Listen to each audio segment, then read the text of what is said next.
तो last class में हमने एक्सोथर्मिक रिएक्शन पढ़ लिया था। आज हम देखते हैं एंडोथर्मिक रिएक्शन। हम कौन से टॉपिक के अंदर थे? हम टॉपिक था चेंज इन टेम्परेचर, है ना। सबसे पहला हमने क्या देखा था? चेंज इन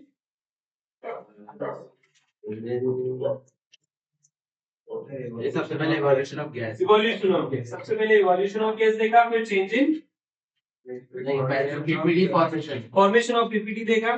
सबसे पहले हमने इवोल्यूशन ऑफ गैस देखा, फॉर्मेशन ऑफ पीपीटी देखा, फिर चेंज इन कलर। अब हम चेंज इन टेम्परेचर में एक्सोथर्मिक देख चुके हैं, एंडोथर्मिक के अंदर है। ठीक है, तो एंडोथर्मिक रिएक्शन की हम क्या लिखते हैं? डेफिनेशन लिखते हैं, दोज रिएक्शंस इन विच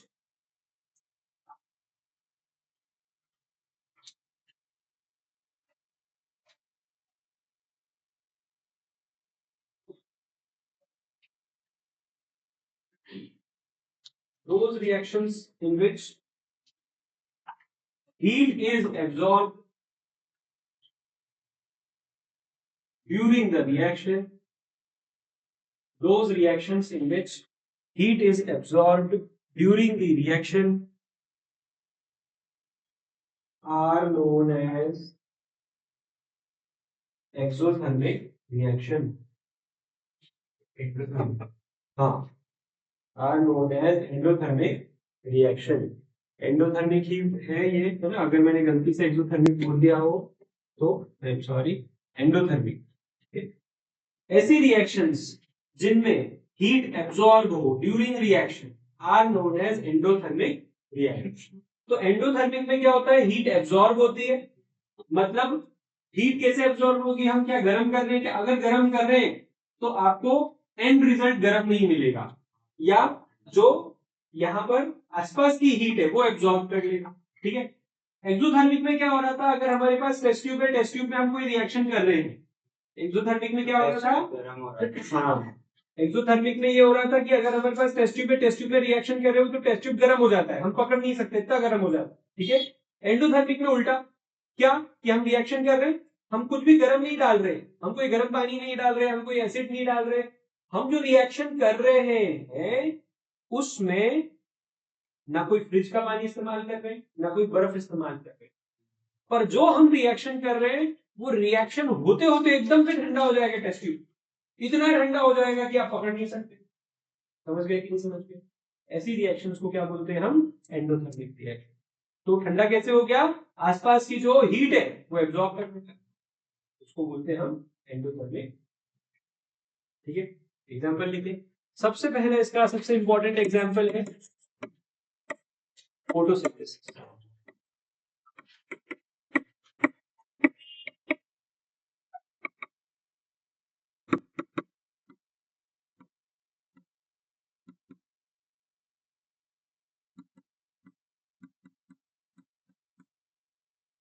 सबसे इंपॉर्टेंट, सबसे पहला फोटोसिंथेसिस क्या है? Endothermic reaction.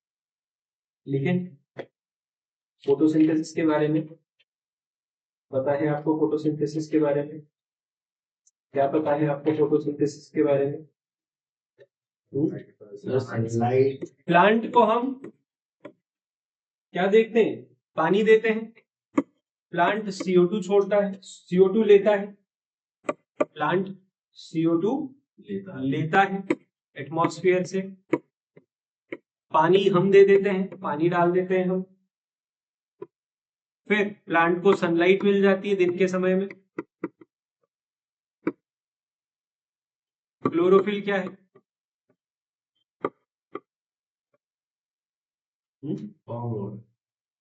उसके पास एक पिगमेंट होता है, उसमें क्लोरोफिल होता है। ठीक है, क्लोरोप्लास्ट के अंदर क्या होता है? क्लोरोफिल होता है। ठीक है, तो ये क्लोरोफिल की प्रेजेंस में वो क्या बना पाता है? अपना खाना बना पाता है। खाना मतलब ग्लूकोज, ग्लूकोज, कार्बोहाइड्रेट, फैट, जो भी बोलना है बोल लो, है ना। ग्लूकोज बोलना ज्यादा अच्छा। एक्वस फॉर्म में क्या बनता है? एक्वस फॉर्म में उसका खाना बनता है, और वो खाना क्या करता है फिर? स्टेम के थ्रू, और जो भी उसका क्या ट्रांसपोर्टेशन, क्या बोलते हैं, उस प्रोसेस को जिससे खाना वो पहुंचाता है सारे लीफ पे, फ्रूट पे।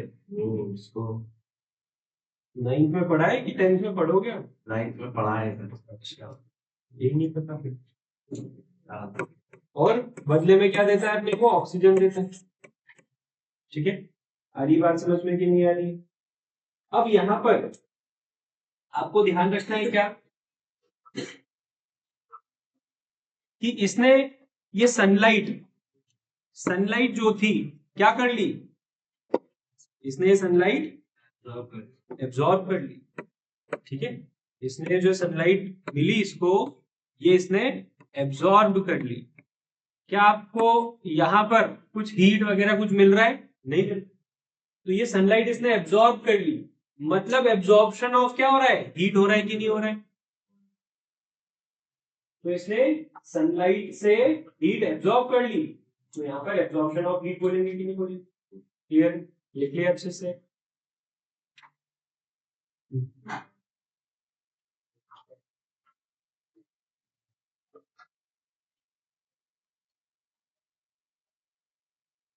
Next,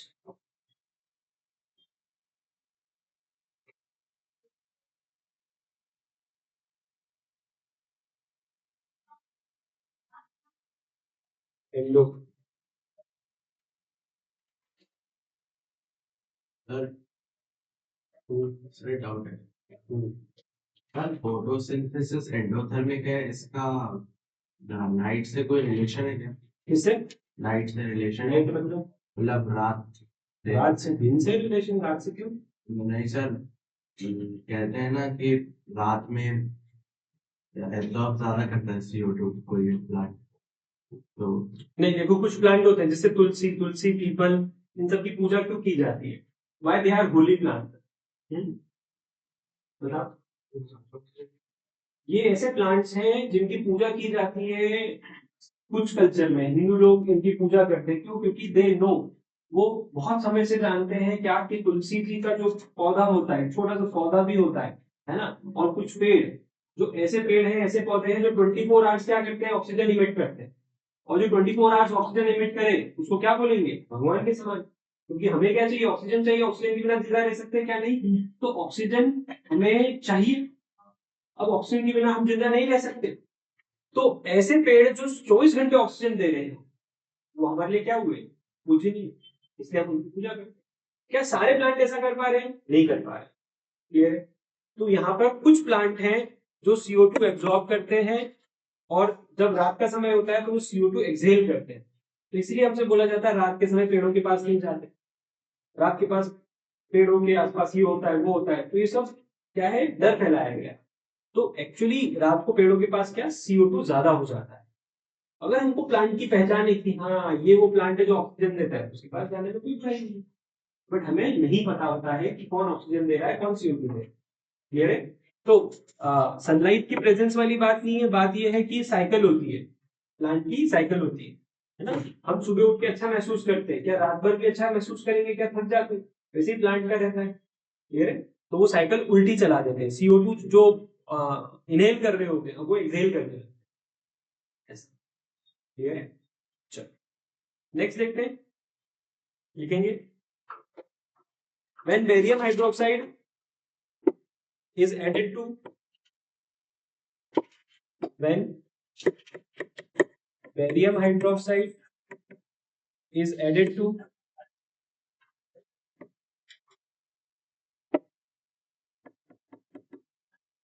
when barium hydroxide is added to ammonium chloride,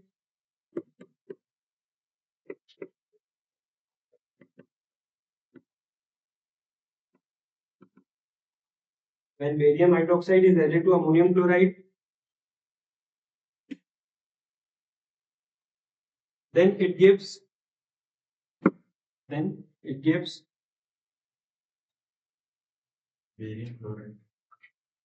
barium chloride, ammonia and water.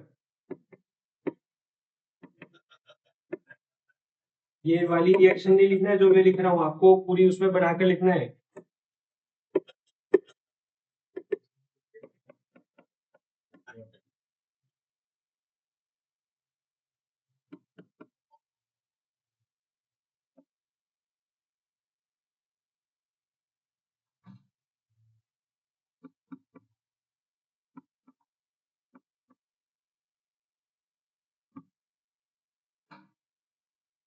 Reaction बनाओ जल्दी से, 10 मिनट।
बच्चे आए दे देते हैं उधर, कोई कौन सी कोचिंग ला रहा है, कोई सी कोचिंग ला रहा है, सबके अलग अलग टाइम जो इधर जाते थे। वो लोग आए थे 5:30 बजे, फिर 10-12 बजे अरे बाप लंच के इधर का तो टोटल बातचीत करी। कल शाम कल से मीठा था कल शाम से चालू है आज सुबह मैंने मतलब कल रात को डिनर नहीं करा, आज लंच नहीं करा, अरे तो केक ला रहा है, पेस्ट्री ला रहा है, मिठाई ला रहा है, तो चॉकलेट ला रहा है। चिट्ठी लगे लिखी रिएक्शन की नहीं लिखी, चिट्ठी कर बताइए बता रहे हो जाऊँ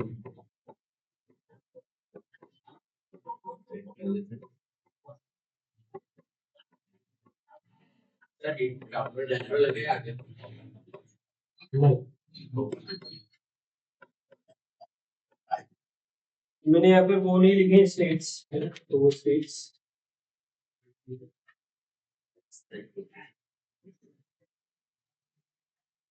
तो यहाँ पर क्या होता है, जो रिएक्शन होती है इसमें टेम्परेचर एकदम से फॉल हो जाता है, एकदम से क्या हो जाता है, टेम्परेचर कम हो जाता है, बहुत ही ज्यादा कूल ठंडी यहाँ पर टेम्परेचर मिल जाता है। ठीक है, क्लियर है।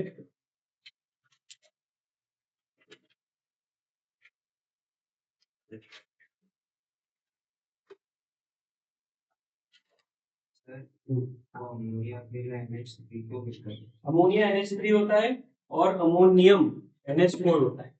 अमोनियम आयन जो होता है वो होता है NH4+, ठीक है, और क्लोरीन होता है Cl-। तो दोनों जो कंपाउंड बनाते हैं तो NH4Cl बनता है। और NH3 जो होती है वो क्या होती है, अमोनिया गैस, क्या होती है ये, अमोनिया। ठीक है, तो ध्यान रखना है किसमें हीट यहाँ एब्जॉर्ब हो रही है, तो हीट के साथ में डाउनवर्ड का एरो ऐसा मैंने कभी देखा नहीं है कि ऐसा होता है। अगर रिएक्टेंट साइड में हीट है इसका मतलब हीट एब्जॉर्ब हो रही है, और हीट अगर प्रोडक्ट साइड में मतलब हीट इवॉल्व हो रही है, तो हीट के साथ में डाउनवर्ड और अपवर्ड का मैंने नहीं देखा।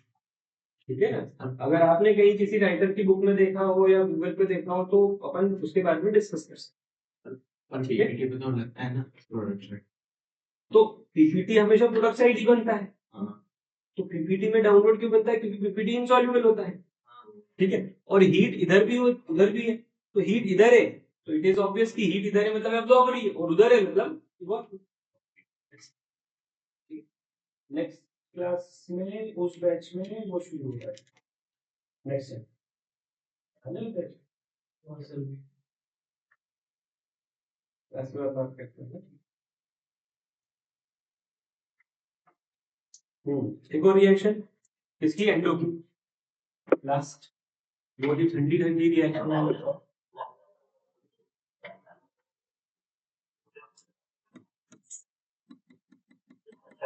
नाइट्रोजन गैस आपको पता ही होगा बहुत ठंडी होती है। सर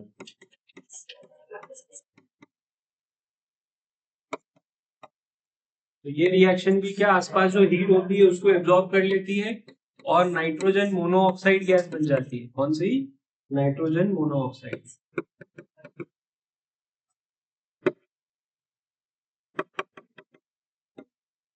क्लियर है, तो नाइट्रोजन गैस और ऑक्सीजन गैस दोनों कंबाइन होती है, ठीक है, और नाइट्रोजन मोनोऑक्साइड बन जाता है। एंडोथर्मिक में हीट प्रोड्यूस करनी पड़ती है हीट प्रोड्यूस करनी पड़ती है एंडोथर्मिक में हीट एब्जॉर्ब होती है, प्रोड्यूस। सीधी सी बात है, तुमने दो चीज मिलाई, टेस्ट ट्यूब ठंडा ठंडा हो गया मतलब क्या हो गया, एंडोथर्मिक। तुमने दो चीज मिलाई, टेस्ट ट्यूब गर्म हो गया मतलब एक्सोथर्मिक। तो जब आसपास की हीट एब्जॉर्ब हो जाए तो उसको एंडोथर्मिक बोलेंगे, और कुछ कुछ करने से हीट बढ़ जाए, गर्म हो जाए तो उसको एक्सोथर्मिक बोलेंगे। एक और एक्सोथर्मिक का एक और एक्सटेंशन,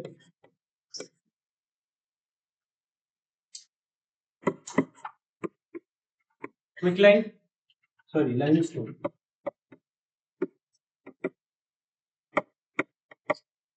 लाइमस्टोन के बारे में लास्ट क्लास में मैंने आपको हिंट दी थी। लाइमस्टोन को क्या करते हो आप? हीट करते हो। लाइमस्टोन को हीट करते हो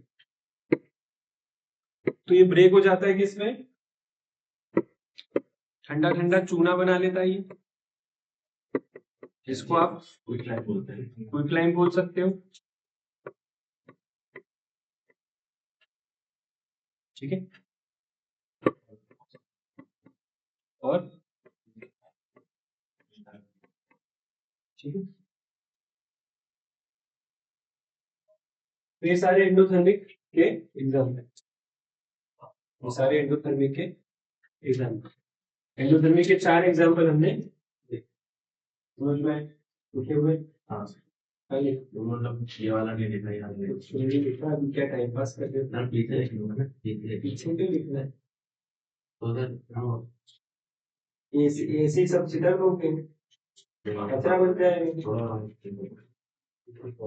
एक तत्व के लिए बनाएंगे ये। कुछ नहीं। चल, तो दिक्कत इसमें किसी को? बड़े आगे बताओ, नेक्स्ट क्या पढ़ना है? चेंज इन कलर हो गया, चेंज इन टेम्परेचर हो गया, अब इसके आगे क्या है? Change in state, change in state देखते तेरा डाउट है हैं। यार, क्विकलाइम जो है चूना होता है तो स्लेट लाइम को क्या बोलते हैं? चूने का पानी, क्विकलाइम को अगर क्या बोलते हैं? चूना। हाँ तो स्लेट लाइम को चूने का पानी, लाइम वाटर। स्लेट लाइम का एक और नाम बताया था ना, लाइम वाटर। ठीक है, नेक्स्ट हेडिंग क्या डालनी है अपने को? 4th नंबर की 5th नंबर? 5th नंबर बताओ। Change in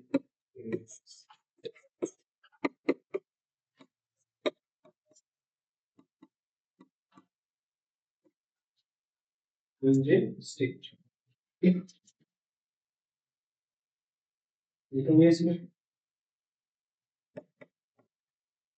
When wax is burned,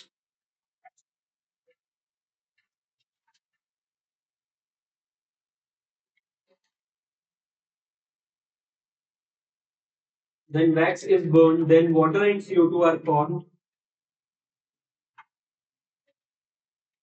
When wax is burned, then water and CO2 is formed.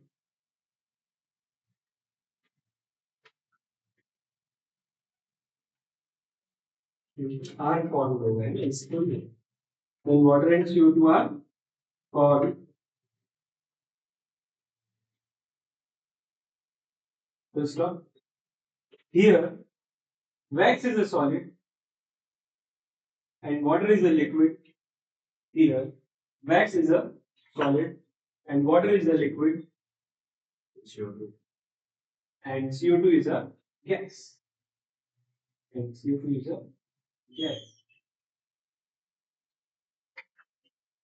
Here, wax is a solid, water is a liquid, and CO2 is a gas. Hence, change in state occurred. Hence, change in state is occurred.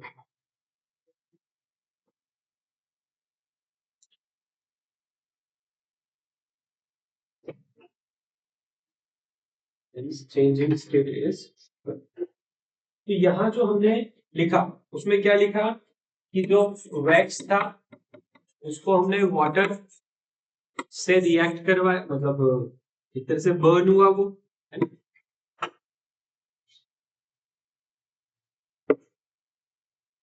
Wax जो था उसको क्या किया हमने? Burn किया। Burn किया तो हमारे पास क्या मिला अपने को? Water in the form of vapour और CO2। ठीक है क्या? वैक्स को बर्न किया तो वाटर और CO2 अपने को। तो यहाँ पर वैक्स कौन से स्टेट में था? सॉलिड। वैक्स था सॉलिड स्टेट में, वाटर को लिक्विड बोल सकते हैं और CO2 को गैस बोल सकते हैं। तो चेंज इन स्टेट हुआ कि नहीं हुआ? सॉलिड से लिक्विड और गैस बन गया। क्लियर है? सर वैक्स का पूरी तरह कंबशन नहीं हुआ। वैक्स का पूरी तरह से कंप्लीट कंबशन नहीं होता। वैक्स का आप जानते हो कि आप जब मोमबत्ती जलाते हो है ना। तो वैक्स का पूरी तरह से कंबशन नहीं होता है, वो कुछ CO2 बन जाता है, कुछ वाटर बन जाता है, वैक्स वाटर के साथ में बह जाता है, वापस से उसको आप यूज कर सकते हो, रीयूज कर सकते हो वैक्स को अगेन एंड अगेन। पर क्या आपके पास जो 100 ग्राम का वैक्स था, एक बार जलाने के बाद वापस से 100 ग्राम का वैक्स बचा क्या? नहीं। आप देखोगे 70 ग्राम बचा, तो बाकी 30% किसमें कन्वर्ट हो गया? CO2 में। Clear?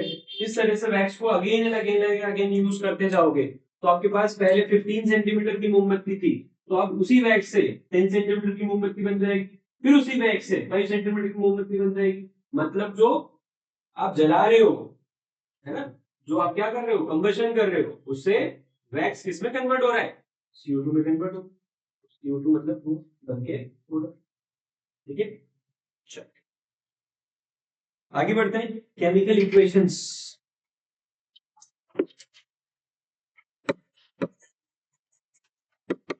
Chemical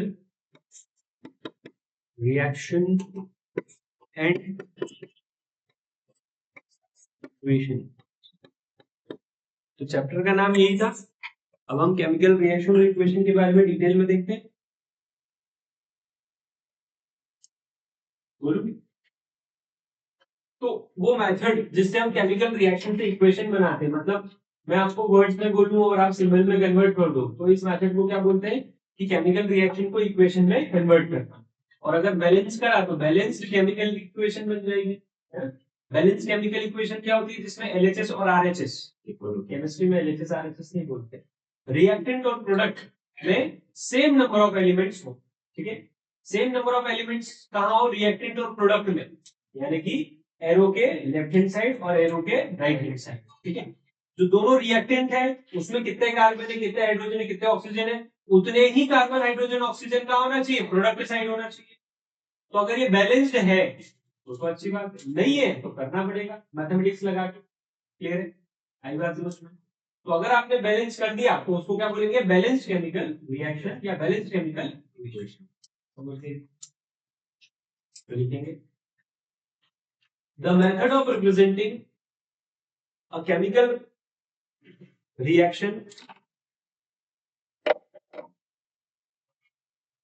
the method of representing a chemical reaction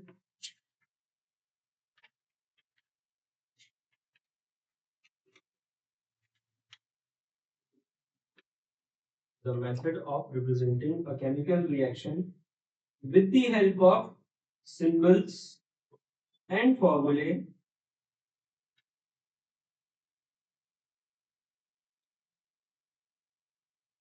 with the help of symbols and formulae of the substances involved in it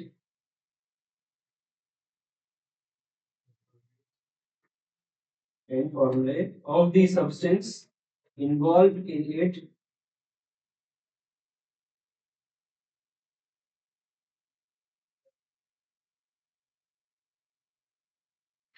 of the substance involved in it is known as chemical equation, is known as chemical equation.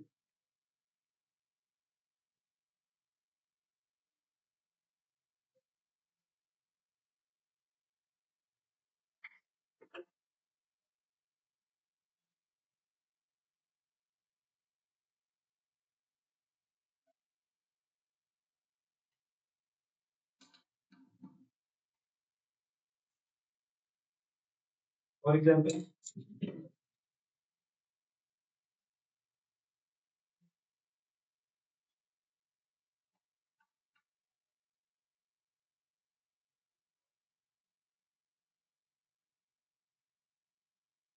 when hydrogen gas reacts with oxygen gas, words में लिखो पूरा अच्छे से। When hydrogen gas reacts with oxygen gas,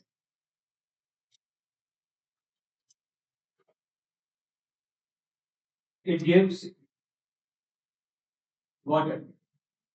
When hydrogen gas reacts with oxygen gas, it gives water. ये मैंने क्या बोली? Equation, reaction. इसको इक्वेशन में कन्वर्ट करो। H2 plus O2 forms H2. Good. लिख लो।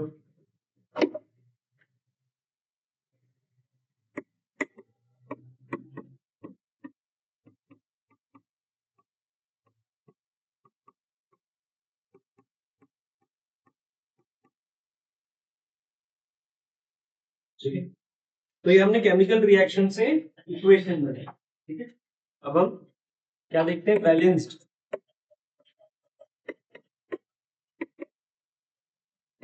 Chemical equation.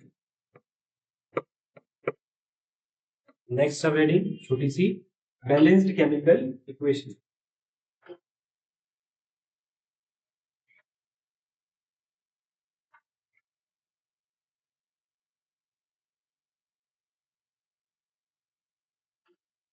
The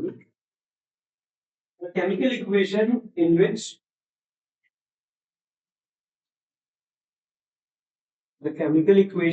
which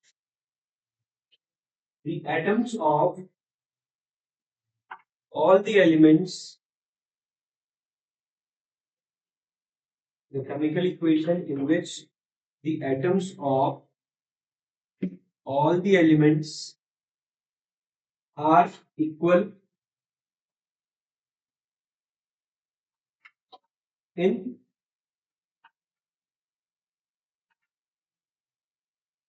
both reactants and product.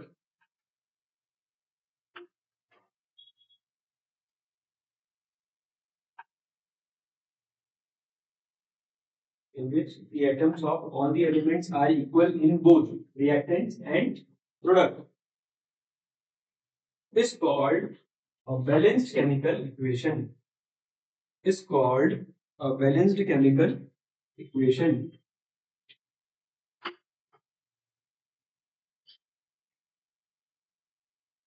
Is called a balanced chemical equation. For example,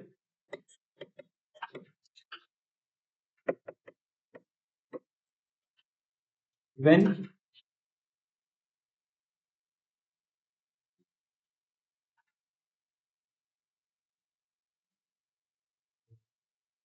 example,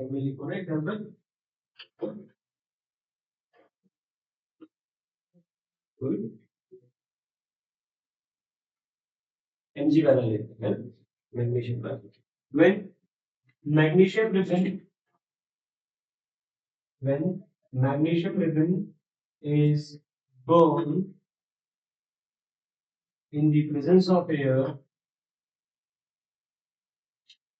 when magnesium ribbon is burned in the presence of air, then white powder of magnesium oxide is formed. Then white powder of magnesium oxide is formed.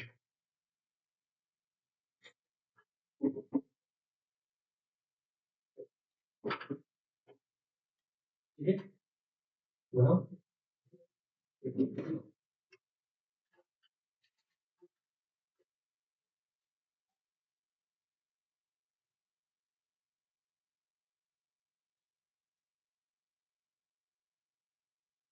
Balance भी करना,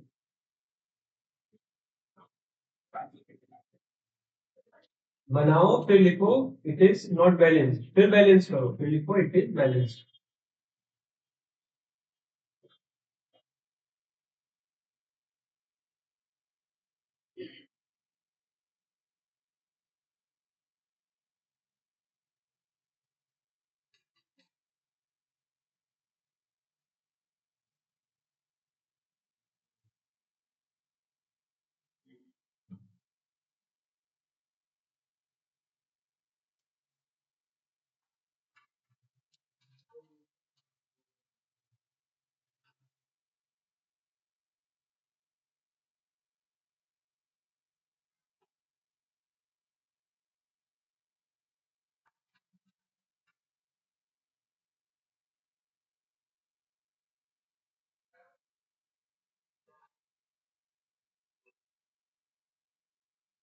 हो गया balance, ये सब कितना छोटा छोटा लिखते हैं,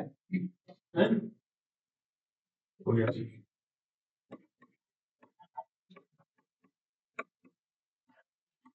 तो आपको केवल यहाँ पर क्या बैलेंसिंग पर ध्यान नहीं देना है, आपको साथ ही साथ इनके स्टेट्स पर भी ध्यान देना है। ठीक है, ये क्या बैलेंस नहीं थी, इसको बैलेंस करने के लिए आपने क्या किया, 2N3 प्लस ऑक्स 2N0।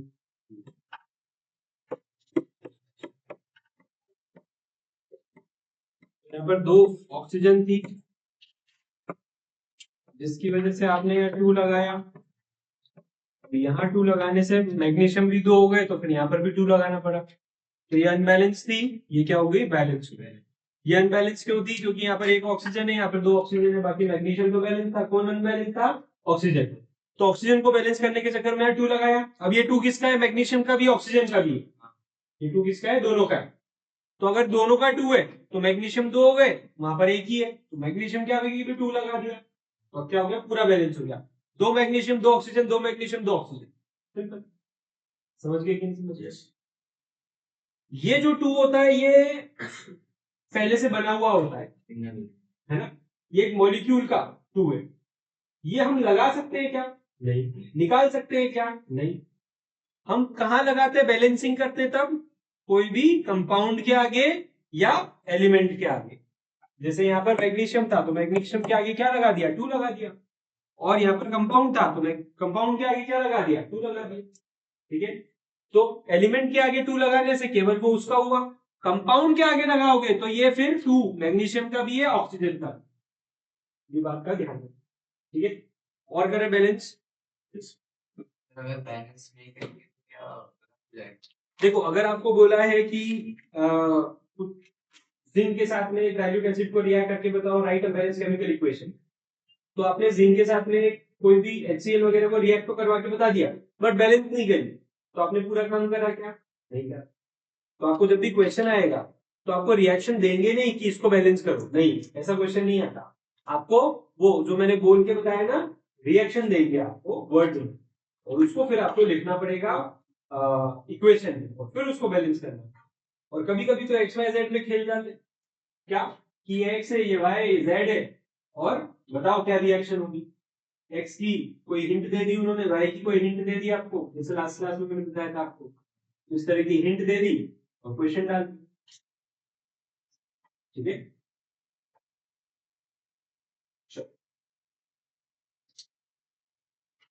बोलो नेक्स्ट।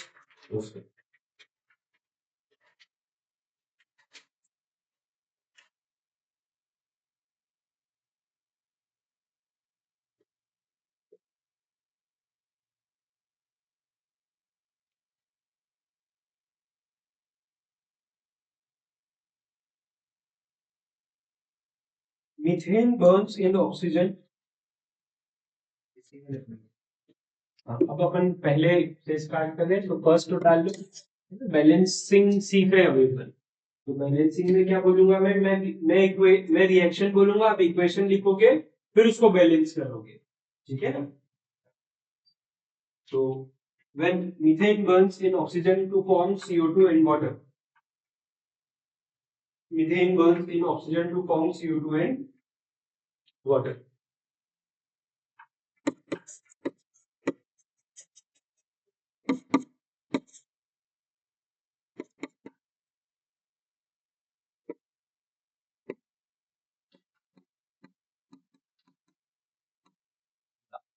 मीथेन मतलब क्या, नेचुरल गैस। ठीक है, मीथेन मतलब क्या, natural gas, formula CH। Oxygen को आप जानते हो, हीट किया, CO2 वाटर। ठीक है, और क्या, हीट मिली, करो बैलेंस। अब बैलेंसिंग नॉर्मली जो आप करते हो, उसके अलावा एक और तरीका होता है बैलेंसिंग का, है ना, जो CBSE में हाँ टेबल बनाता है, आपको वैसा पता होना चाहिए। क्या, तो पेपर में टेबल होना चाहिए। बता देता हूँ। Carbon hydrogen oxygen, number of carbon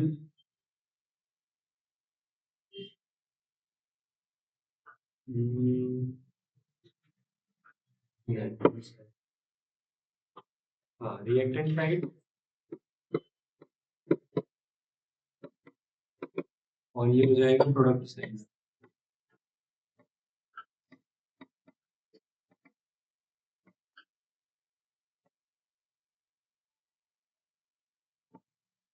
ठीक है, यहाँ हम बताएंगे number of carbon, number of hydrogen, number of oxygen. बताओ नंबर ऑफ कार्बन, रिएक्टेंट में कितने कार्बन है? एक। ठीक है, प्रोडक्ट में कितने कार्बन है? एक। फिर हाइड्रोजन, रिएक्टेंट साइड में कितने? 4 हाइड्रोजन है, और इधर कितने हाइड्रोजन है? 2। फिर ऑक्सीजन इधर कितने? 2। इधर कितने ऑक्सीजन है? 3। ठीक है, तो यहाँ पर क्या हुआ? हाइड्रोजन, हाइड्रोजन जो है वो बैलेंस नहीं है, और ऑक्सीजन बैलेंस नहीं है, कार्बन तो बैलेंस है। तो सबसे पहले आप किसको देख रहे हो, ये आपके ऊपर डिपेंड करता है। आप अगर सबसे पहले हाइड्रोजन को देख रहे हो कि इधर तो 4 है, इधर 2 ही है, तो इधर 2 है, तो एक काम करते हैं, इधर भी क्या लगा देते हैं, यहाँ पर 2 लगा देते हैं सपोज, है ना।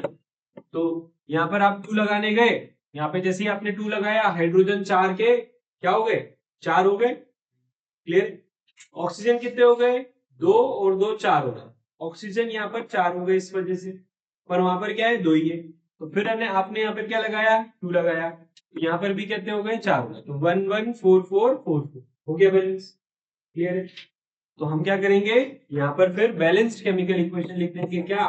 CH4 प्लस 2O2, तो पहले लिखी उसको नहीं छेड़ना है आपको, नई केमिकल इक्वेशन लिखना है।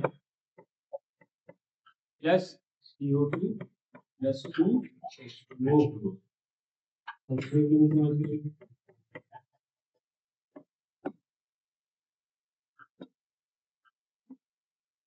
ये टेबल क्या शो करती है? टेबल शो करती है कि कौन सा बैलेंस था, ये और ये अनबैलेंस थे, तो इसको हमने क्या किया? बैलेंस किया। समझ गए अच्छे से? तो इस तरह से टेबल बनाकर भी आप कर सकते हो। टेबल बना के बैलेंसिंग करना, ये आपको बताया जाता है। जो बहुत ज्यादा टफ इक्वेशन रिएक्शन आ जाती है, उसके लिए टेबल बहुत काम की है। इसमें आप इजीली देख पाते हो कि क्या कम है क्या ज्यादा है, बट इस तरह की इजी इक्वेशन आप डायरेक्टली कर सकते हो। ठीक है, तो नेक्स्ट क्वेश्चन से अगर आपको लगे कि यार टफ है, तो टेबल बना के कर लो, और आपको लगे कि इजी ओरली हो जाएगा, बिना टेबल के भी कर सकते हो। मेरी तरफ से कोई दिक्कत की बात नहीं। ठीक है, पर एग्जाम में ध्यान रखना, टेबल बनाओगे तो अच्छा रहेगा। क्लियर? ठीक है, करें नेक्स्ट। ऑक्सीजन का देखो, हमने क्या किया? सबसे पहले हमने देखा कि इधर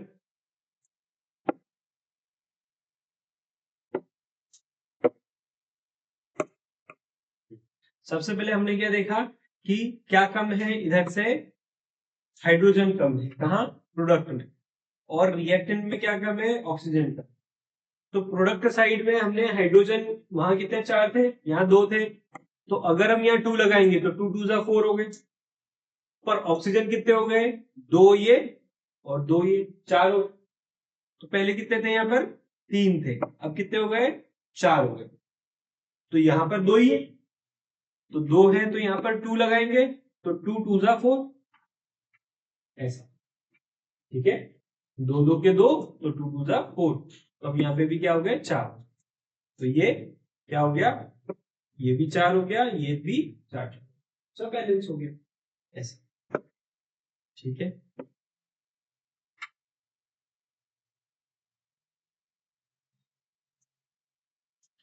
next question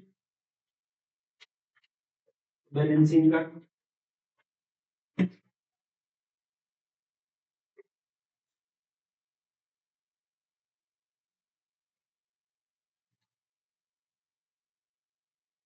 on adding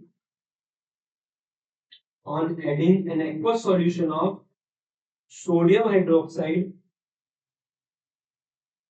on adding an aqueous solution of sodium hydroxide to an aqueous solution of copper sulfate, on adding an aqueous solution of sodium hydroxide to an aqueous solution of copper sulfate,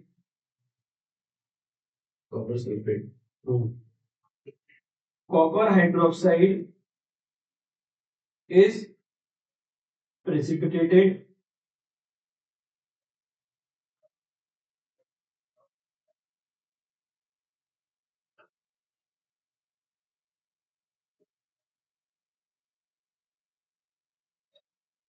copper hydroxide is precipitated and sodium sulfate remains in solution, and sodium sulfate remains in solution.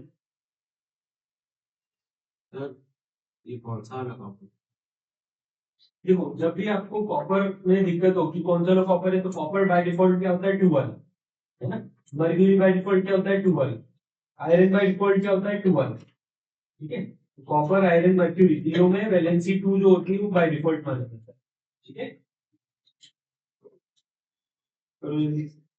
बनाओ reaction से equation, फिर उसको balance करना है।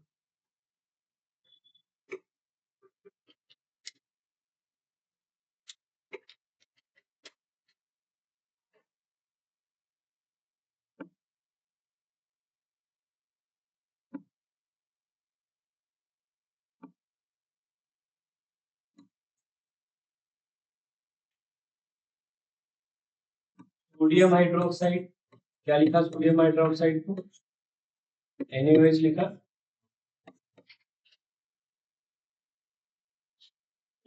Copper sulphate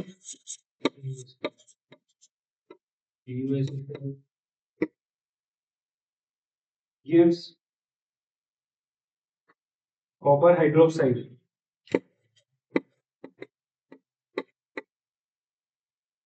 copper hydroxide PPT बन गया और sodium sulphate solution.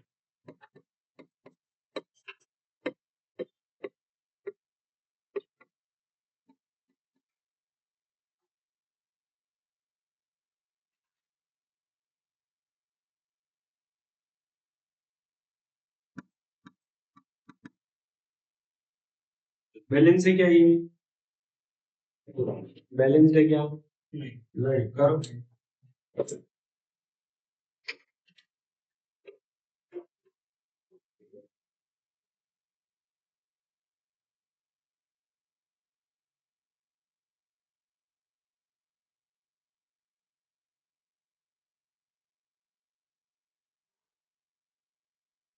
हो गया बैलेंस। बताओ क्या करें बैलेंस करने के लिए। सर NaOH में 2 जोड़ दिए बस, बाकी पूरा बैलेंस हो जाएगा पक्का।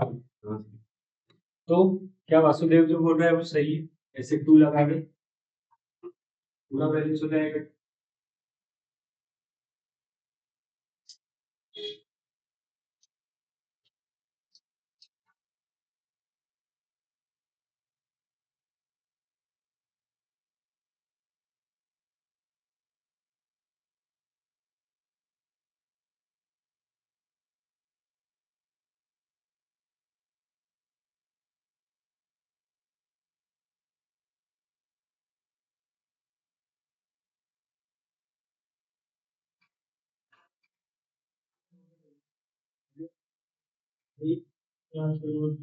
केवल 2 लगाने से हो गया क्या, हाँ तो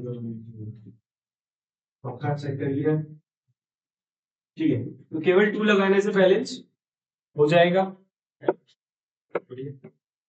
किसी को कोई डाउट, फिर next.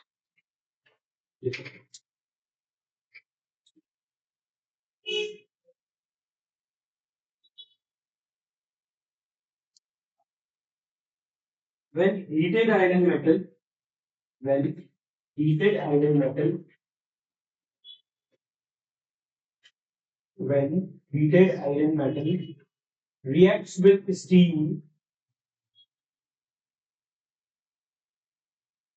when heated iron metal reacts with steam, it gives magnetic iron oxide, it gives magnetic iron oxide।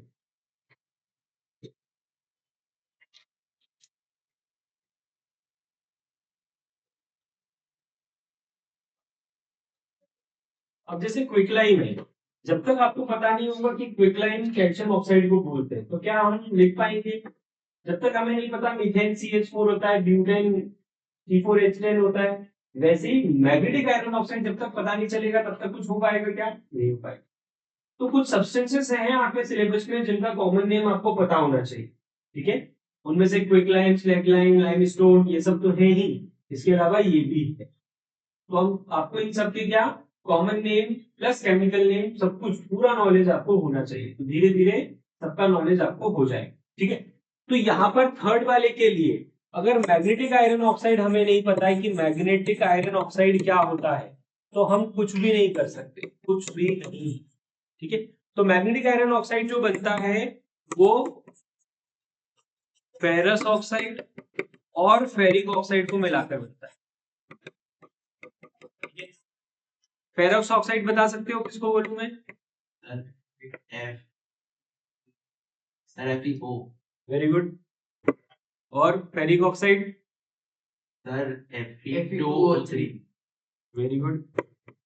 Valency क्या रक्षित? वैलेंसी का खेल है पूरा। अगर आपको पता है अस किस में आता है, इक किस में आता है, तो आप जीत गए, ठीक है।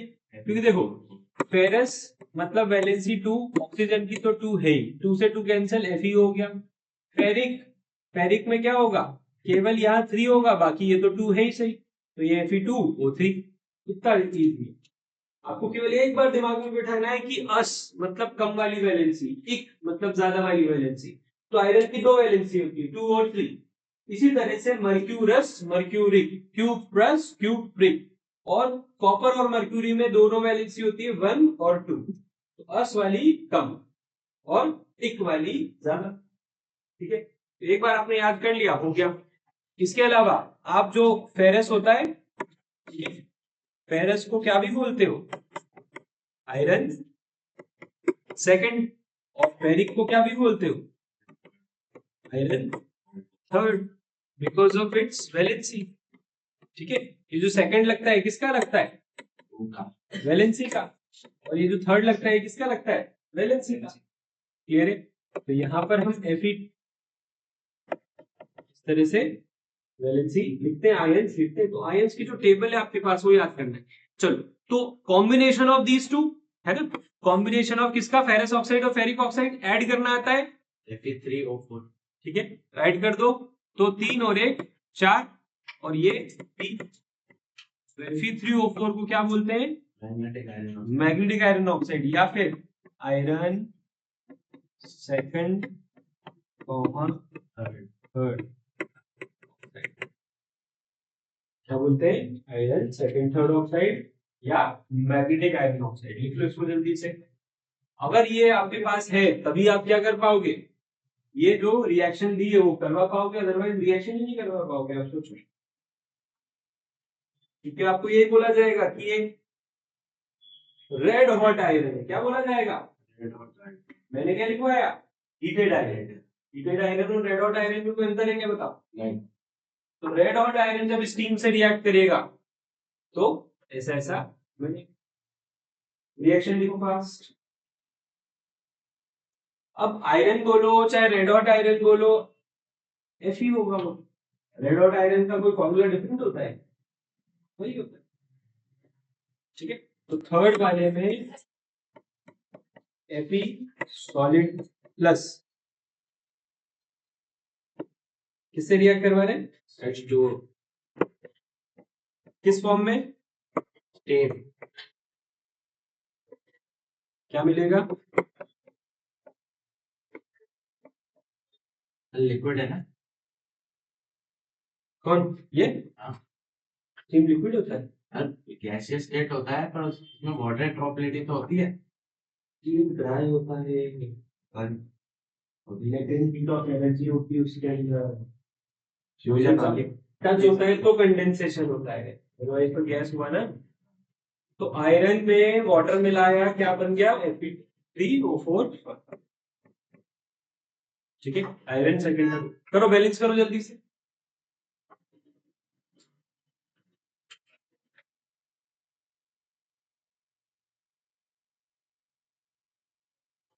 अच्छा, इसमें H2 भी रिलीज होगा, हाइड्रोजन गैस रिलीज होगी,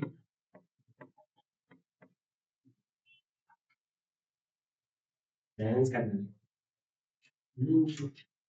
हीट कर रहे हैं ना इसको, हीट का सिंबल भी लगा।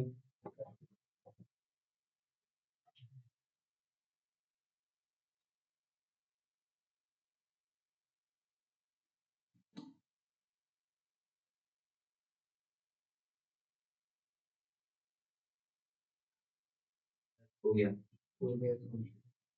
बताओ बैलेंस्ड वाली बोलो क्या लिखो। Sir 3 plus 4H2O plus 4H2O gives Fe3O4 नहीं 4H2 आएगा। ठीक है, चेक कर लिया। 3 आयरन फिर 4 2 8 हाइड्रोजन, 4 2 8 हाइड्रोजन, 4 ऑक्सीजन 4 ऑक्सीजन, सही। ठीक है, तो हम क्या करेंगे, इधर फिर उधर फिर इधर फिर उधर ऐसे चेक कर लेंगे, सही है। जैसे ओरल भी चेक कर सकते हैं, टेबल बना के भी चेक कर सकते हैं। बड़े आगे तो यहाँ पर हमने क्या सीखा, एक नया कंपाउंड सीखा। कौन नए कंपाउंड का नाम क्या है, मैग्नेटिक आयरन ऑक्साइड या फिर iron second third oxide. Clear है। आप लोगों में से जिन्होंने बाद में ली थी ये शीट, जो लोग एब्सेंट थे, मैंने आयंस लिखवाए थे। कौन कौन से आयंस लिखवाए थे, ऑक्साइड। ठीक है तुम्हारे लिखवाए नहीं थे। सबसे पहले क्लास जब अपना पॉइंट नंबर खत्म हुआ था उस दिन चलो बढ़िया है ना, फिर लिख लेना। लक्ष्य तुमने देखो बैटिंग समझ में आ रही, उसके लिए लो किसको लिखता है दिखाओ जरा।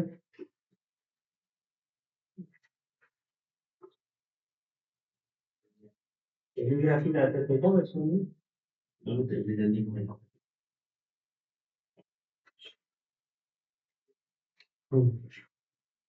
Next when hydrogen reacts with chlorine gas, when hydrogen gas reacts with chlorine gas,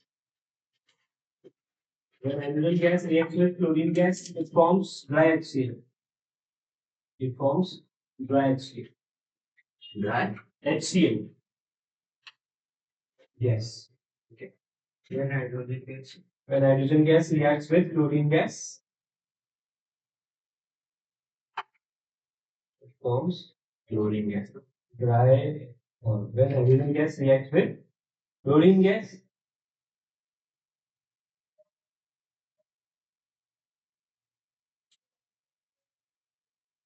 HCl liquid होगा, it forms dry HCl gas. दोनों तरह के बन सकते हैं, ड्राई HCl भी बन सकता है और HCl लिक्विड भी बन सकता है। तो अंतर रहता है, क्लोरीन लिक्विड में ले लेंगे तो HCl लिक्विड भी बन जाएगा, और अगर ये दोनों गैस में लिए तो वो भी गैस में बनता है। ऐसा है, ठीक है। ड्राई HCl बहुत खतरनाक, मतलब HCl जो आपका एसिड होता है उससे भी खतरनाक होता है HCl गैस। क्यों?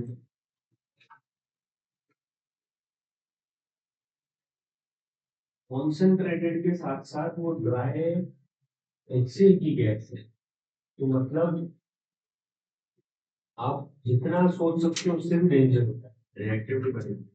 हो गया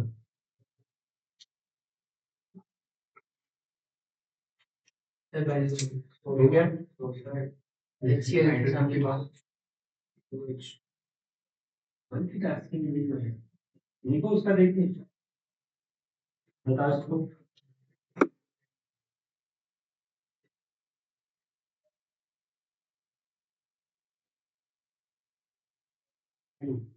बताओ ऑप्शन क्या लाई balance reaction, H2 plus 2Cl gives 2HCl.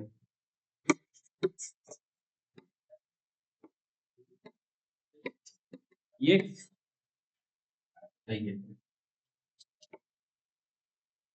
ये हो गई ना, H2 plus Cl2 gives HCl लिखा तो अनबैलेंस थी वो, तो 2Cl यहाँ गया, मतलब ये 2 लगा दिया, ठीक है ना, तो बैलेंस हो गई। क्लियर है, ये भी गैस है ये भी गैस है ना, और HCl भी गैस थी, तो यहाँ पर 2 लगा दिया तो बैलेंस हो गई। H2 और Cl2 में दोनों में 2 क्यों लगता है, क्योंकि ये गैस है, जितनी भी गैस होती है उसमें 2 लगता है क्योंकि ये मॉलिक्यूल के फॉर्म में प्रेजेंट होती है, H2, O2, N2, Cl2, ठीक है ना।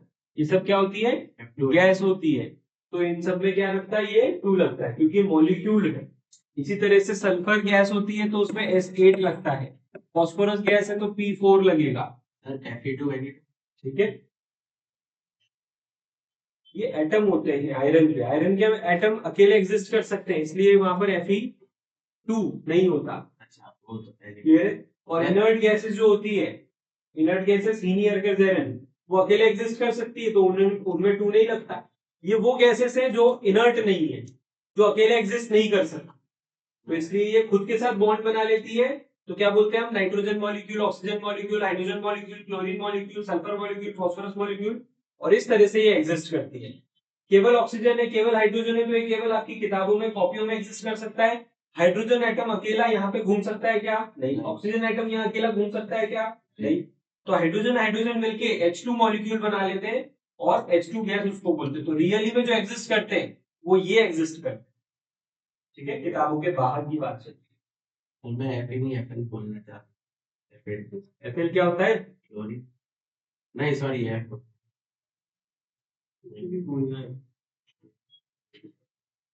चलो नेक्स्ट, नेक्स्ट लिखेंगे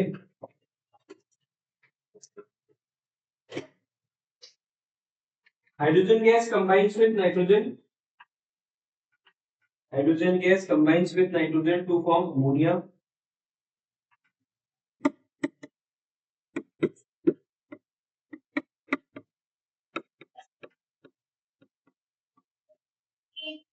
hydrogen gas combines with nitrogen gas to form ammonia, hydrogen gas combines with nitrogen gas to form ammonia.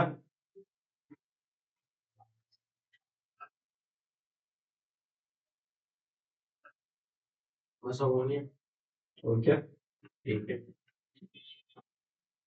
चलो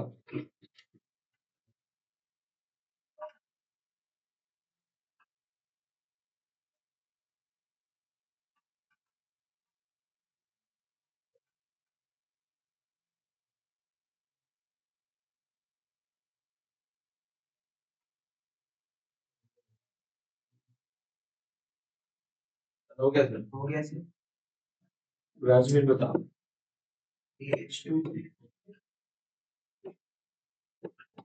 3H2 plus N2 हम्म, gives 2NH मतलब यहाँ 3 लगा दे या 2 लगा दे, तो 3 two 6, 6 hydrogen, 6 hydrogen, 2 nitrogen, 2 nitrogen, सही, गुड, बढ़िया, कर ली थी बैलेंस यस सर खुद से, हो गई थी। Next, when sodium reacts with water, when sodium, when sodium reacts with water, when sodium reacts with water it gives, when sodium reacts with water it gives sodium hydroxide, when sodium reacts with water it gives sodium hydroxide and hydrogen gas.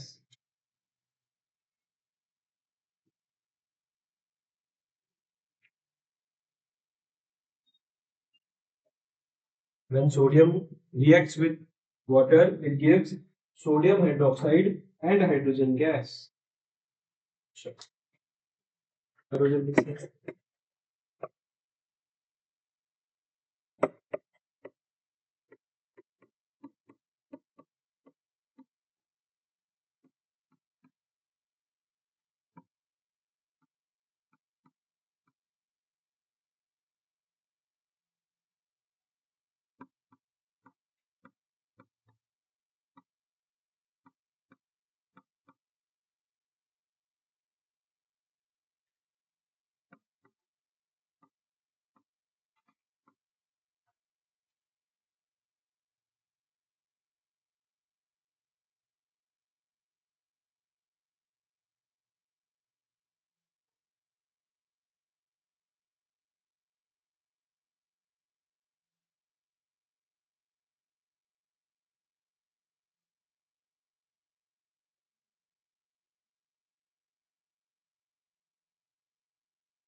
वही balance तो बताओ ना। यहाँ पे क्या लगाऊं या 2 लगा दो फिर बस हो जाएगी बैलेंस पक्का। चल चेक करते हैं। एक सोडियम हाइड्रोजन कितने हो गए 4, यहाँ हाइड्रोजन 3 ही है, बैलेंस ही नहीं है। फिर ऑक्सीजन यहाँ कितने 2, यहाँ ऑक्सीजन 1 ही है। क्या बैलेंस करा तुमने? करो बैलेंस जल्दी से, जल्दी जल्दी। राज हुआ बैलेंस? अक्षर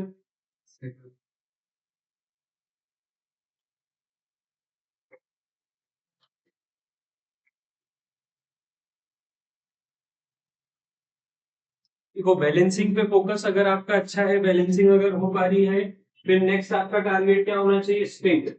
स्टेट मतलब किस स्टेट में? सोडियम मेटल है सॉलिड, वाटर लिक्विड होगा, ये एक्वस होगा, ये गैस होगा। आपको अगर डाउट आ रहा है कि कौन क्या होगा क्या नहीं होगा, वो पूछ सकते हो आप, ठीक है ना? समझ गए? चल हुआ बैलेंस? जल्दी।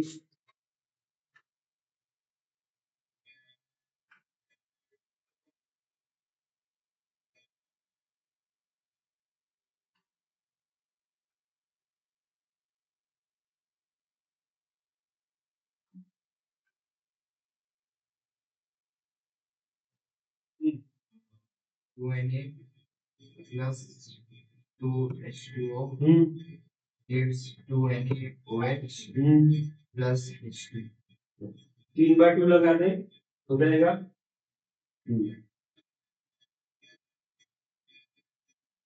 नहीं हुआ ना? तो फिर तो टेबल बनाओ। देखो अगर जो टफ लग रही है उसके लिए टेबल बनाओ, और जो इजीली हो रही है, जैसे ये वाली ओरली हो गई, वाली ओरली हो गई, ठीक है, कुछ टफ होगी, इसीलिए तो मैंने बताया टेबल वाला फंडा, ठीक है।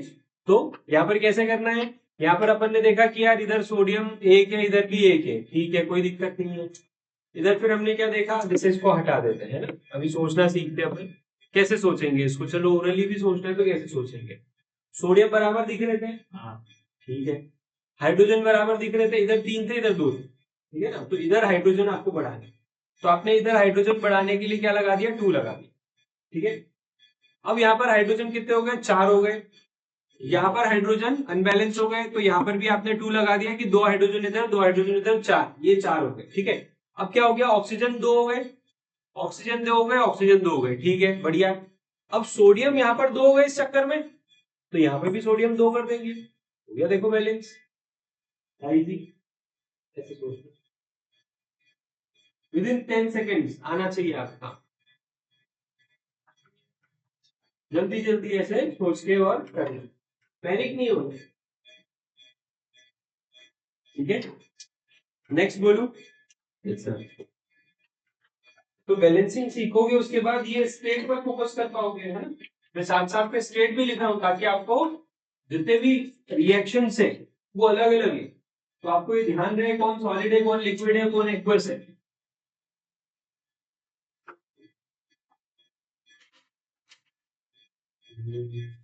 Next 7, an aqueous solution of aluminum sulfate, an aqueous solution of aluminum sulfate when reacts with sodium hydroxide, an aqueous solution of aluminum sulfate when reacts with sodium hydroxide, it gives aluminum hydroxide and sodium sulfate.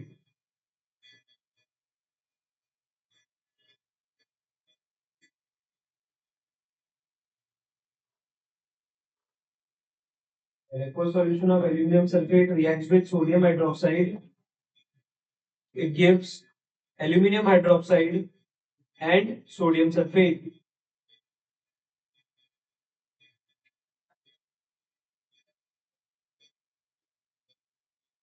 Reaction लिखेंगे फिर balance करेंगे जल्दी से।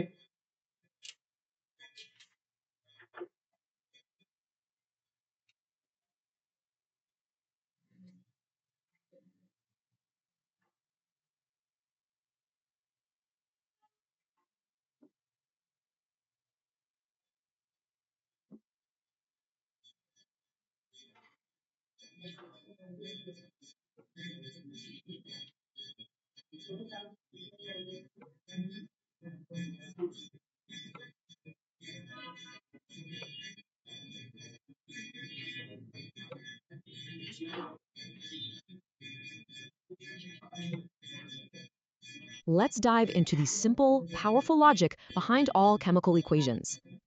So, how do you write down a recipe for a chemical reaction? What's the shorthand? You could use words, sure, but scientists use a much faster way, a chemical equation. On the left, you've got your ingredients, the reactants, and on the right, the final product. But wait a second, something's not right here. Let's actually count up the atoms. Okay, look at the oxygen. We start with 2 atoms, but we only end up with 1. Where'd it go? That's a huge problem. It breaks a basic rule of the universe, the law of conservation of mass. See, atoms don't just disappear, they just get rearranged. The equation has to show that. So to make things right, we have to balance the equation. But how do you do that? You add numbers called coefficients in front of the formulas, then just check until everything matches up. So by putting a 2 in front of Mg and MgO, voila, we get a balanced equation. Let's count again. 2 magnesium on each side and 2 oxygen on each side. Perfect.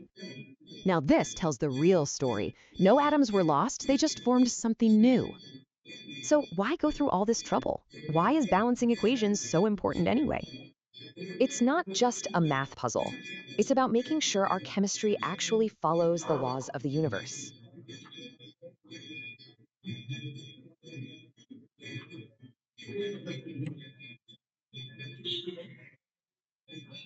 Sure.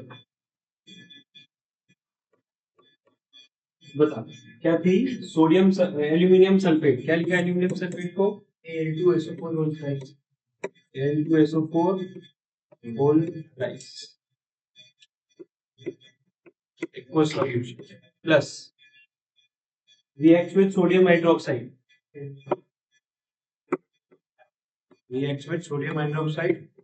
NaOH again aqueous solution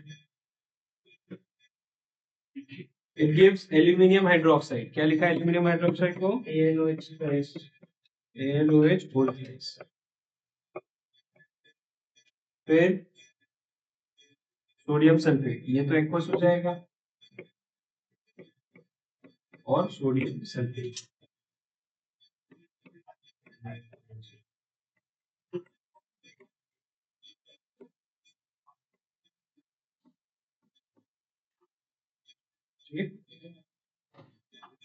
करा balance किस किस का balance हो गया H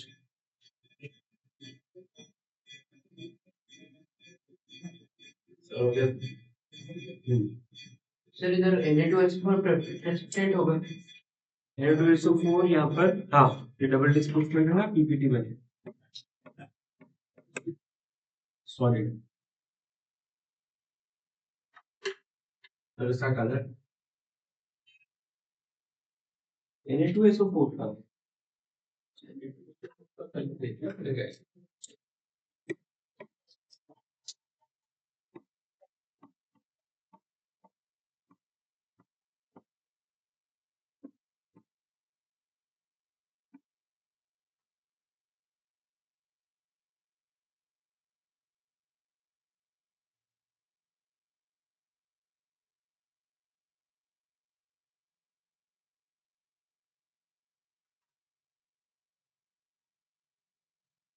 colourless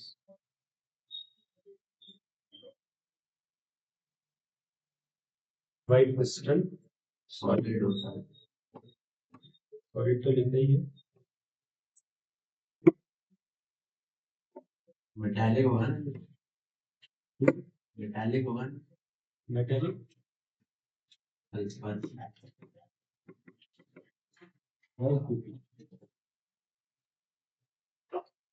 बस वो तो colour not any colour sodium और सल्फेट आयन दोनों कलरलेस होते हैं तो व्हाइट क्रिस्टलाइन सॉलिड लिखा था व्हाइट क्रिस्टलाइन सॉलिड लिखा है तो व्हाइट पीपीटी लिखिए ठीक है बताओ बैलेंसिंग के लिए क्या करें sir Al2SO4 whole rise plus 6 NaOH reaction 2 and 3 Na2H4. किस किसका है ये? मैंने जो पीछे टेबल पे किया यही है मैंने ये है? यही है अरे देखो यहाँ पर सबसे पहले हम क्या देखेंगे कि एल्यूमिनियम एल्यूमिनियम यहाँ 2 है, यहाँ नहीं है, तो यहाँ पे 2 लगा देंगे सबसे पहले। अब यहाँ एल्यूमिनियम का 2 लगा दिया, यहाँ पे 2 एल्यूमिनियम है, ठीक है, एल्यूमिनियम तो बैलेंस हो गया। ऑक्सीजन क्या हो गए? 3 थे ऑक्सीजन, 2 लगाने से 6 हो गए ऑक्सीजन, और उधर कितने? 4। अभी ये 3 नहीं लगाया है ना, तो यहाँ 2 लगाने से क्या हुआ? ऑक्सीजन 3 2 6 ऑक्सीजन हो गए, और इधर कितने ऑक्सीजन है? 4, तो 10 ऑक्सीजन हो गए। 10 ऑक्सीजन हो गए, इधर कितने ऑक्सीजन है? 4 3 12 है ना, 4 3 12, और यहाँ पर अभी 6 नहीं लगाया है, तो 13 ऑक्सीजन है, मतलब ऑक्सीजन अभी भी यहाँ ज्यादा है, ठीक है। फिर हाइड्रोजन को देखेंगे, हाइड्रोजन कितने हो गए? 3 2 6 हाइड्रोजन इधर, और इधर तो हाइड्रोजन है ही नहीं। अब हाइड्रोजन इधर आपको क्या दिख रहा है? एक ही है, तो हाइड्रोजन को बैलेंस करने के लिए क्या करेंगे? 6 लगा देंगे। ये 6 लगाने से ऑक्सीजन पहले ही ज्यादा थे और ज्यादा हो गए 12 और 6 18 ऑक्सीजन हो गए, क्लियर। इधर ऑक्सीजन की अगर बात करें तो 3 2 6, और इधर कितने? 4, कितने? 10 ऑक्सीजन हुए। अगर हम यहाँ 3 लगाते हैं तो 3 4 12 और 6 18, ऑक्सीजन बैलेंस होने के चांसेस है। तो ऑक्सीजन बैलेंस करने के लिए हमने वहां 3 लगाया, तो ऑक्सीजन तो बैलेंस हो गया। सल्फर कितने? 3, सल्फर इधर देखे तो 3 तो थे ही, ठीक है, सल्फर से कोई लेना नहीं। सोडियम की बात करते हैं, कितने? 6, तो 6 सोडियम ऑलरेडी इधर हो चुके, तो कुछ बैलेंस, ठीक है। तो हमें क्या करना है? एक चीज के पीछे नहीं भागना होता है, हमें उसको देखना होता है, कौन कितने हैं कितने नहीं, ऐसे बैलेंस नोट कर।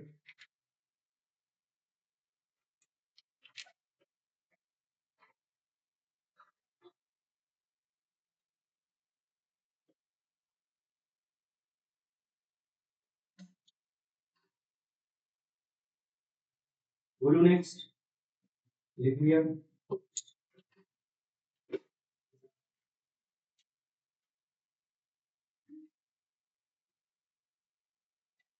when limestone नहीं, lime water, when lime water reacts with CO2 gas, when lime water reacts with CO2 gas, it gives limestone and water. When lime water reacts with CO2 gas, it gives limestone and water.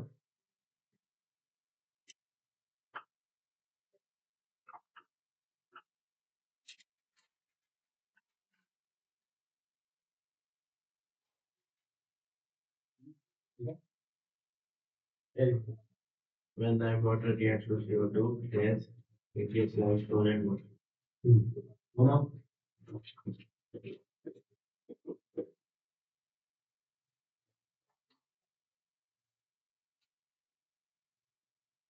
Last class में बताया था मैंने, lime water इसको बोलते हैं slag line को। Slag line का chemical formula क्या होता है? लाइन का AOH ठीक है। तो लास्ट क्लास में मैंने आपको स्लैग लाइन के लिए पढ़ाया था, उसी में बताया था कि इसको बोलते हैं हम लाइम वाटर, या फिर इसको क्या बोल सकते हैं? सोडियम हाइड्रोक्साइड स्लैग लाइन, ठीक है। सोडियम हाइड्रोक्साइड, कैल्शियम हाइड्रोक्साइड बोलेंगे, सोडियम कहाँ से आएगा?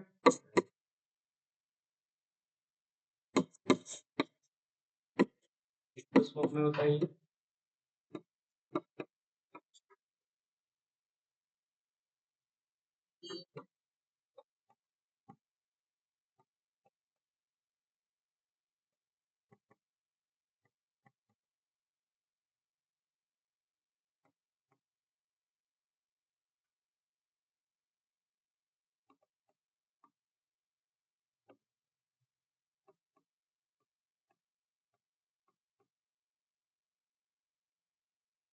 ये तो हो गई रिएक्शन की इक्वेशन, अब बैलेंस भी करना है।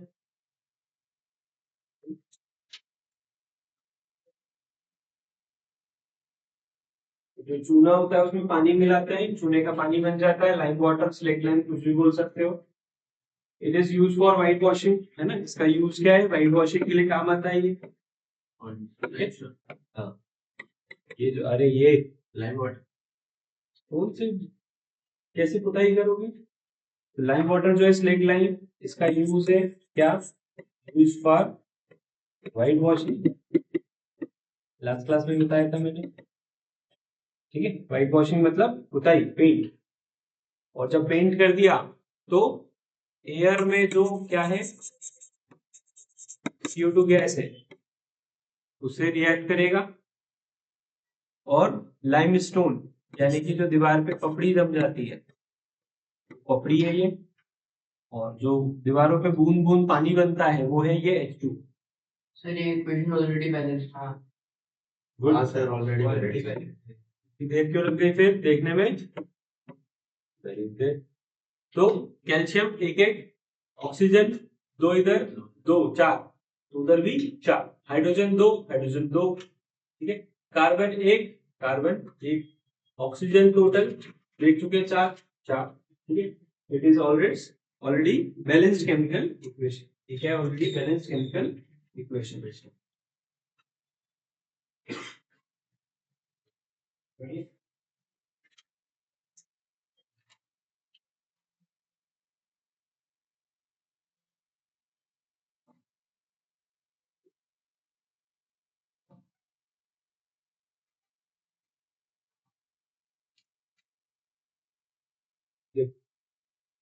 ये जो शीट है इसमें 1 से लेकर 18, है ना, 1 से लेकर 18 ये सारे क्वेश्चन आप कर सकते हो बैलेंसिंग के।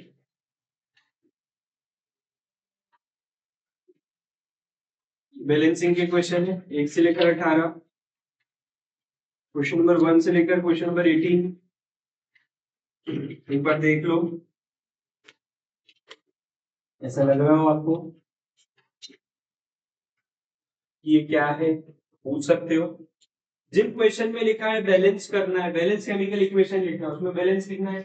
जिन क्वेश्चन में लिखा है फिजिकल स्टेट भी मेंशन करो, जैसे क्वेश्चन नंबर 10 में क्या लिखा है, पढ़ो, क्वेश्चन नंबर 10 में क्या लिखा है, balance chemical equation for this reaction indicating the physical state of the reactants and products. मतलब फिजिकल स्टेट मतलब क्या, जो अभी तक मैं लिखते आ रहा था, एक्वस है, गैस है, लिक्विड है, सॉलिड है। लिक्विड और एक्वस में क्या अंतर होता है?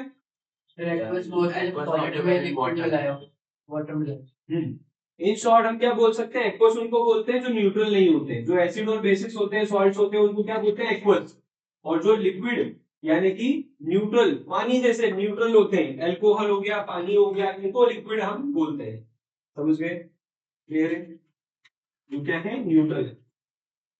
सर कंडीशन में कंडीशन में आपने अभी तक केवल एक ही रिएक्शन पढ़ी, कंडीशन वाली, कौन सी, कंडीशन वाली कौन सी रिएक्शन पढ़ी है, फोटोसिंथेसिस, है ना, जिसमें हमने क्या देखा है, सनलाइट की प्रेजेंस में, तो जो एरो के ऊपर लिखते हैं उसको बोलते हैं कंडीशन। तो जो जो रिएक्शन में कंडीशन है उसका एरो थोड़ा बड़ा बना लेना, आपको कंडीशन समझ में आए तो लिख देना, नहीं है तो छोड़ देना, कंडीशन नहीं लिखवा दो। समझ गए, ठीक है, ठीक, हो जाएंगे 1 से लेकर 18 तक सारे क्वेश्चंस बैलेंसिंग के। कोई पॉलिनोमियल का डाउट जो आपका अपकमिंग संडे को टेस्ट है उससे रिगार्डिंग कोई डाउट, सॉल्व करा कि नहीं करा, अगर कम नंबर आए तो फिर देखो, तो नहीं बैठाऊंगा, रोज बुलाऊंगा, 4-4 घंटे बैठ के आरडी शर्मा सॉल्व करते रहना।